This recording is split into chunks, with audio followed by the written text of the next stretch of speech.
ತೇಗ್ ಬರುವಂಥದ್ದು, ಗ್ಯಾಸ್ಟ್ರಿಕ್ ಅಂತೀವಿ, ಅಜೀರ್ಣ ಅಂತೀವಿ. ಇದ್ರ ಬಗ್ಗೆ ಒಂದು ಮನೆಯಲ್ಲೇ ಬಹಳ ಸುಲಭವಾಗಿ ಒಂದು ಚೂರ್ಣ ಮಾಡ್ಕೊಳ್ಬೋದು. ಇದಕ್ಕೆ ಬೇಕಾಗಿರುವಂತಹ ಪದಾರ್ಥಗಳು ಯಾವುದು? ಒಣಗಿದ ಕೊಬ್ಬರಿ, ಬೆಲ್ಲ, ನೆಗ್ಗಿಲ ಮುಳ್ಳು ಮತ್ತು ತ್ರಿಕಟ್ಟು ಅಂದರೆ 3 ರೀತಿಯಾದಂತಹ ಖಾರವಾದ ವಸ್ತುಗಳು. ಯಾವುದು?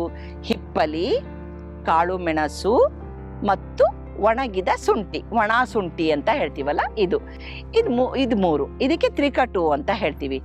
ಇದನ್ನು ನಾವು ತ್ರಿಕಟ್ಟು 50 ಗ್ರಾಮ್ ತಗೊಂಡ್ರೆ, ಅಂದರೆ ಹಿಪ್ಪಲಿ, ಮೆಣಸು ಮತ್ತು ಒಣ ಶುಂಠಿ ಇದು 3 ಸೇರಿಸಿ 50 ಗ್ರಾಮ್ ತಗೊಂಡ್ರೆ 50 ಗ್ರಾಮು ನೆಗ್ಗಿಲ ಮುಳ್ಳು ತಗೊಳ್ಬೇಕು.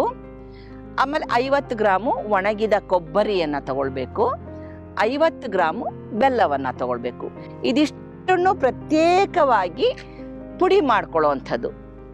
ಪುಡಿ ಮಾಡ್ಕೊಂಡು ಇದಕ್ಕೆ ಯಾವುದೂ ಹುರಿಯೋದಿಲ್ಲ, ಏನೂ ಇಲ್ಲ, ಹೇಗಿರುತ್ತೋ ಹಾಗೇನೆ ಪುಡಿ ಮಾಡಿಕೊಂಡು ಇದಿಷ್ಟನ್ನು ಬೆರೆಸ್ಕೊಂಡು ಇಟ್ಕೊಳ್ಳೋ ಅಂಥದ್ದು. ಇದನ್ನು ಒಂದು ಕಿರನೆಲ್ಲಿಕಾಯಿ ಅಂತ ಹೇಳ್ತೀವಲ್ವ, ಕಿರನೆಲ್ಲಿಕಾಯಿ ಬರುತ್ತಲ್ಲ ಅಷ್ಟು ಪ್ರಮಾಣದ್ದು ತಿನ್ನೋ ಅಂಥದ್ದು.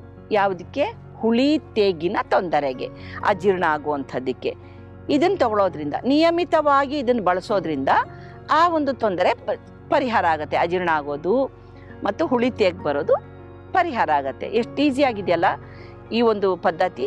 ಎಷ್ಟು ಅಂದರೆ ಮನೆ ವೈದ್ಯ ಅನ್ನೋದು ಎಷ್ಟು ಸುಲಭವಾಗಿ ಮನೆಯಲ್ಲಿ ಸಿಗುವ ಪದಾರ್ಥಗಳಿಂದ ನಮಗೆ ಸಣ್ಣ ಪುಟ್ಟ ತೊಂದರೆಗಳನ್ನು ನೀಗಿಸ್ಕೊಳ್ಳಕ್ಕಿರುವಂಥದ್ದೇ ಈ ಒಂದು ಮನೆ ವೈದ್ಯ ಅನ್ನುವಂಥದ್ದು. ಎಷ್ಟು ಚೆನ್ನಾಗಿದೆಯಲ್ವಾ?